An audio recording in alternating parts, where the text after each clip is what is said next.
Assalamualaikum warahmatullahi wabarakatuh. Waalaikumsalam warahmatullahi wabarakatuh. Selamat datang di another episode kuliah sore, ngopi sore. Ini sepertinya episode ketiga ya. Masih di tempat yang sama, masih di situasi yang sama. Bersama senja yang sama dan kopi. Sama seperti episode sebelumnya, kita hanya sekedar menjawab pertanyaan dari sahabat kita. Siapa namamu di depan? Randai. Mas Randai.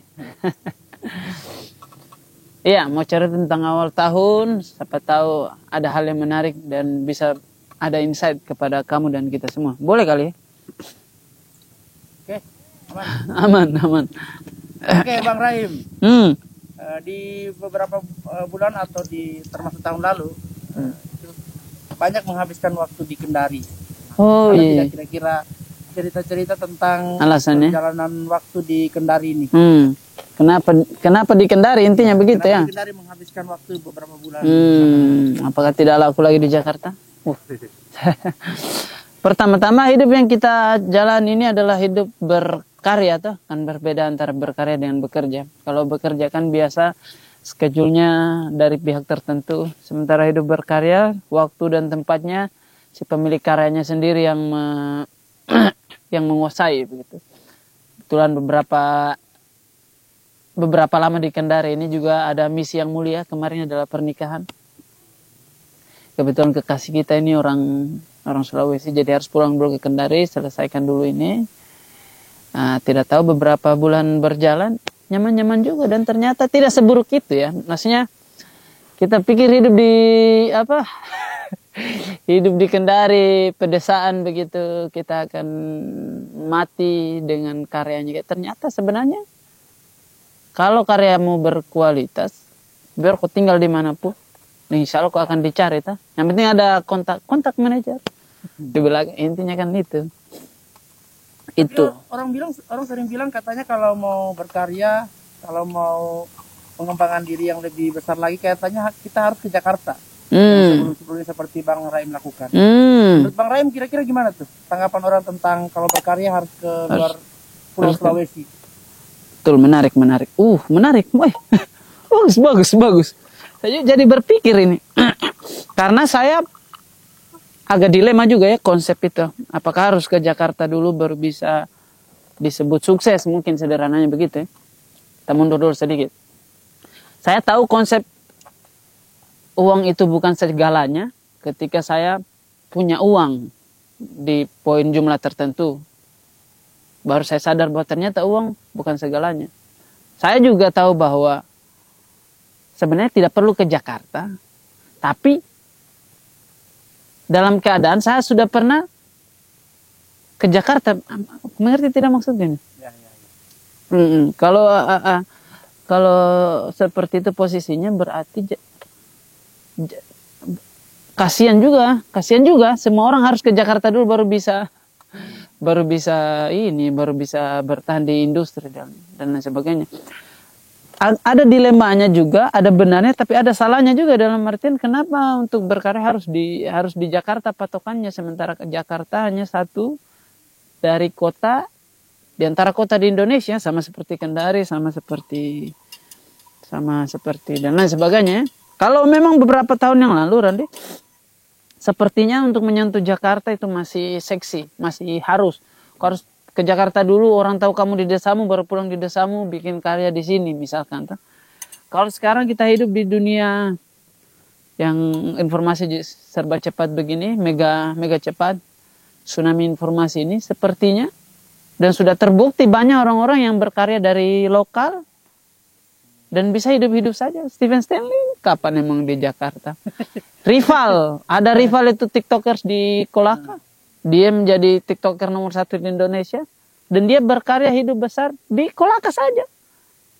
Nah, ada benarnya juga, ada betulnya juga. Ada benarnya juga, tapi di sisi lain juga ada salahnya juga, ya begitu. Tapi kalau menurut Bang Rahim, orang-orang yang memulai atau memang berkarir di daerahnya selain di Jakarta itu kira-kira apakah potensi mereka untuk berkembang kira-kira bagaimana? Atau memang ada sesuatu yang mereka harus lakukan biar mereka tidak perlu ke... Betul. Pertama memang sebagai seniman, sebagai pelaku seni, karyamu memang harus berkualitas satu. Kedua, harus terbentuk ekosistem yang nyaman untuk seniman itu bisa hidup. Tuh. Kamu ikan koi yang segar, kalau kamu di got, kan kau tidak akan hidup juga. Nah, kalau karyamu sudah berkualitas, sebagai ekosistem kota atau tempat itu memang harus nyaman juga. Nah, dalam artian pemerintah IO juga harus merespek seniman lokalnya, sama seperti kita merespek seniman yang dari Jakarta. Selama kita di Kendari masih kita menganggap musisi dari Jakarta itu terbaik, selama itu kita dijajah secara industri. Memang ini agak keras ini perkataan, tapi mau di apa itu keadaannya. Kita hanya menjadi opener, pembuka dari band-band dari luar. Kita hanya menjadi pembuka dari seniman-seniman. Sementara saya kenal persis orang-orang Kendari, orang Sulawesi Tenggara yang punya kualitas karya yang hebat-hebat. Dan kasihan dia harus di Jakarta karena di tempatnya sendiri tidak diapresiasi. Gitu. Kalau bicara tentang karir dan karya, orang sering bertanya, Bang Rahim. Bang Rahim ini kerjanya apa sebenarnya? Iya juga. Bikin lagu, stand up, film. Nah, jadi sebenarnya apa kerjanya ini, Bang Rahim? Iya juga ya. Kalau di KTP ku seniman, di KTP ku. Kalau di SIM-nya saya artis. Di KTP seniman, kalau di SIM artis. Menarik itu. Menarik itu. Saya juga sembari berpikir juga. Kan kalau brandingan itu ada dua cara tuh. Ada cara orang memandang kita, atau cara kita membuat pandangan orang terhadap kita. Brandingan itu. Kalau di pertanyaannya profesinya apa, kaitannya dengan Rahim mau dikenal sebagai apa? Kayaknya ala-alat. Saya juga bingung ya. Cuma sejauh ini di antara 3 profesi yang kau sebut tadi, stand up komedian, komik memang terbaik memang komik. Komedian lah ya, stand up komedian. Penulis sulung juga iya.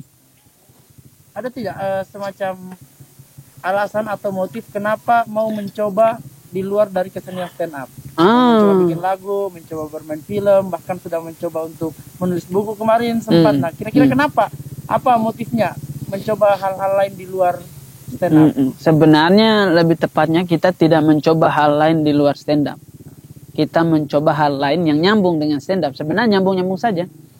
Kalau kita lihat komposisinya stand up komedi ini, bahan bakarnya adalah ya sudah sederhana ya. Keresahan, kegelisahan, sama seperti kesenian-kesenian pada umumnya ya. Saya selalu berpikir, kasih tahu ke anak-anak itu bahwa sepertinya kalau dipikir-pikir, semua jenis karya seni dan penelitian penemuan besar di dunia ini berawal dari satu kata yang disebut keresahan atau kegelisahan. Ada satu orang yang gelisah terhadap kegelapan, bikin lampu tuh. Ada satu orang yang gelisah terhadap nyamuk, resah terhadap nyamuk, bikin baygon, ada satu orang yang resah kepada pemerintah. Satu negara itu, bukan satu. Stand up juga demikian. Bahan bakarnya sepertinya dia keresahan. Resah terhadap pernikahannya Hasmin. Tidak, ini bercanda ya. Itu saya. Ya. Bikin materi stand up tuh, resah terhadap hidup sebagai dia tanah rantau. Bikin materi tentang. Nah, ternyata dalam masa pencarian jati diri kita banyak keresahan yang dia hanya nyambung dituangkan di platform tertentu. Misalkan resah terhadap mantan lebih bagus dituangkan dalam bentuk lagu misal. Resah dan pengen bercerita di platform lain lebih nyambung ke di buku, lebih nyambung dan lain sebagainya. Kita tidak platformnya berbeda tapi bahan bakarnya sama. Keresahan. Kira-kira nih kalau dalam perjalanan waktu, apakah akan ada sudah rajin perjalanan waktu nih? Apakah akan ada momen di mana Bang Rahim akan memilih dari semua profesi yang dijalani itu? Atau mungkin di masa tua nanti Bang Raim hanya ingin melakukan apa? Dua saja. Akan memaksa semuanya? Dua saja, musik dan stand up comedy, itu saja. Karena dengan musik kita, apa namanya, musik itu sebenarnya sarana paling gampang untuk kumpulkan orang. Kita bisa kasih kumpul 1.000 orang hanya dengan 5 lagu tuh. Stand up ya, jual tiket sulit, kasihan. Harus undang cosplayer. Ini musik sarana paling gampang sebenarnya untuk mengundang keramaian tuh. Nah, dalam tumpukan orang itu masuk itu misi-misi stand up kita tuh. Masuk itu keresahan-keresahan kita. Dan yang terpenting itu bisa memberikan efek manfaat tuh. Saya pengen jadi ini penceramah sebenarnya. Nah, kira-kira ada tidak pesan untuk para pegiat seni di musik, di stand up, di menulis yang kira-kira mencoba ingin mencapai tahap Bang Raim? Apa pesan dari mereka kepada mereka yang mungkin Bang Raim sudah pernah lalui dan mungkin seperti ini? Pertama-tama apa yang saya lakukan ini tidak final. Satu-satunya hal yang membuat kita final itu adalah satu, kematian tuh. Kalau kita sudah mati, sudah selesai. Rocky Gerung pernah bilang itu. Riwayat. Apa, identitas apa? Identitas. Biodata itu baru finish setelah kita meninggal. Kita meninggal. Apa yang orang anggap pencapaian-pencapaian dalam hidup ini, menurutku, ya, belum finish juga. Saya pun sampai sekarang masih akan terus mengupdate dirinya saya, perbaiki. Nah, kalau ditanya tadi saran, pertama-tama yang harus kamu lakukan adalah pastikan itu yang paling kamu suka tuh. Karena dalam perjalanan berkarya kita ini capek, lelah, berdebat, ketemu dengan orang datang dan pergi itu hal yang biasa. Satu hal yang tidak boleh pergi itu, ini barang masih tetap yang paling kamu suka tuh. Karena datang dan pergi tuh. Termasuk Randi yang saya masih banggakan sekarang, saya percaya kita akan datang dan pergi, Kemarin soalnya 3 tahun lalu, manajemenku saya rasa sampai mati saya sama dengan ini. Ternyata 2 tahun berjalan, kayaknya agak kurang. Datang dan pergi. Satu hal yang tidak boleh pergi adalah kecintaan kita terhadap kesenian kita. Ada seniman dari Jogja, dia bilang, ketika seorang seniman tidak membiayai karya seninya, bisa itulah dia mati sebagai seniman gitu. Nah, yang dilakukan anak-anak kemarin bikin konser terus bayar sendiri konsernya, memang sedih, tapi memang itu yang paling tepat. Karena kalau bukan kau yang bayar pertunjukan, kau mau harap siapa? Gitu. Sepertinya Bang Raim ini terlihat sangat optimis dalam hal berkarya dan berkarir. Nah, sekarang masuk ke tahun 2023 di awal tahun ini, apakah masih seoptimis itu terhadap hal-hal lain, atau ada tidak semacam kekhawatiran di tahun 2023 ini dan tahun-tahun yang akan datang? Optimis sekali karena mungkin ini ada kaitannya dengan pernikahan ya. Zaman dulu kan 2 tahun terakhir kita adalah orang yang aku pengen kejar karir bagus dulu, menikah, bla bla bla. Dan saya juga punya teman yang seperti itu. Dan setiap teman saya yang misinya berkarir dan lain sebagainya, ketika dia menikah, selalu punya satu keresahan yang sama. Kenapa bukan 2 tahun yang lalu saya menikah? Kenapa bukan 3 tahun lalu saya menikah? Ini juga yang terjadi sama saya. Kenapa bukan 3 tahun yang lalu? Kita berpikir setelah menikah, kita tidak bisa lagi berkarir, kita tidak bisa membangun cita-cita. Ternyata harusnya menikah dulu. Karena kalau kita sudah menikah, kita sudah selesai setengah dari capeknya kita. Sebenarnya yang bikin kita capek waktu bujang sebenarnya cinta sebenarnya cinta. Kita mau bikin kegiatan, bikin acara, planning dengan tim ini. Tiba-tiba ada cewek DM, woi ngopi sebentar. Anjir, hilang semua tuh. Hilang semua, betul. Kita korbankan tim, kita korbankan cewek dulu. Nah, sekarang setelah menikah, sudah hatam padahal ini. Capek tidak capek, pulang ada yang kita peluk, sudah cukup. Selesai ini. Bisa kita bangun pelan-pelan. 2023 ini adalah tahun yang paling menarik karena tahun pertama kita menjadi seorang suami tuh, jadi bisa diatur baik-baik planning ke depan. Saya tertarik dengan karir dan cinta. Orang sering bilang permantap karirnya dulu, baru cinta dan cinta menikah. Ada juga yang bilang menikah dulu, baru rezeki dicari sama-sama. Kalau Bang Raim sendiri ada orang yang berada di posisi mana? 2 tahun lalu yang pertama itu tadi. dan untuk teman-teman yang tenang saja ya, teman-teman yang mengejar karir dan belum menikah, dia tidak akan mengerti apa yang kita bilang ini. Karena memang hanya di situ tuh, kita tidak bisa menjudge kelapa itu matang atau tidak dari bawah. Kita harus naik dulu ke atas. Tidak akan mengerti, kita akan berdebat. Enggak lah, saya percaya nih, Agnes Monica, kalau dia menikah tahun ini, pasti dia akan bilang, kenapa bukan 5 tahun yang lalu?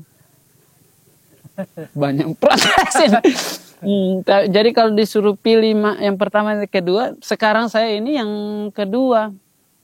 Selesai itu pernikahan, baru dibangun baik-baik karirnya ini. Dalam buku sejarah kuno, saya lupa ini. Ada banyak itu teori penggerak sejarah tuh. Ada. Biasa orang-orang sebutnya 3G itu. Glory, Gospel, Gold. Menaklukkan daerah, Glory, Gospel, misi agama, dan rempah-rempah uang, gold ya, emas. Ya. Ada satu orang yang bikin teori, teori penggerak sejarah umat manusia namanya seks. Jadi ternyata banyak kejadian sejarah yang besar ini hanya dipengaruhi oleh perempuan dan maksudnya seks saja tuh, seks saja. Taj Mahal contoh dari itu. Ada candi apa itu, permintaan dan sebagainya. Nah, kalau kita sudah selesaikan seks ini, percintaan ini, sebenarnya kita sudah menyelesaikan setengah dari yang membuat kita capek. Bisa kita tata kehidupan kita. Temu saya dulu, Kai. Berapa lama, Min? Mals? 25? Hah? 17. Terakhir, Pak. Nah, Jenjo terlalu pintar. Menarik tadi bicara tentang perubahan peradaban. Seperti yang kita tahu di tahun 2023 ini mendekati tahun politik. Closing bagus ini. Nah, Bang Raim sebagai orang yang bisa dibilang menginfluencer juga, kira-kira bagaimana tanggapannya tentang dinamika politik yang akan terjadi di tahun-tahun 2023? Tahun 2023 ini sebenarnya tahun yang krusial karena dia 1 tahun sebelum 2024. Itu berarti mulai dari tahun ini fitnahnya itu tumbuh. Jadi satu hal yang saya takutkan dari dunia pilpres, pemilu serentak dan lain sebagainya adalah fitnahnya sebenarnya. Dan percaya sama saya akan ada masa, akan ada gelombang yang dengan sadar mengadu domba kita dengan video 1 menit. 1 menit. Video 1 menit. Percaya saya akan ada.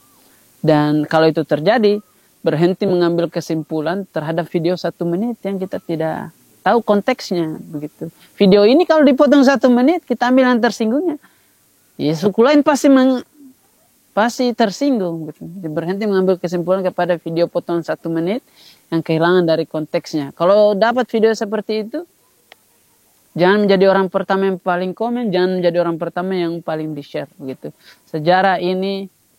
Sejarah Indonesia sudah membuktikan bahwa kita pernah diadu domba dengan video 1 menit 5 tahun lalu, 2 tahun lalu. Saya pernah diadu domba dengan video 1 menit. Begitu. Jadi orang yang dewasa itu, orang yang beruntung itu adalah dia yang lebih baik daripada hari kemarin. Nah, saya mau ajak ini, mari kita jadi orang-orang yang beruntung. Belajar dari sejarah. Kalau ada potongan 1 menit, jangan di komen, jangan di share. Sudah, cukup kayaknya. Sampai berjumpa di next video.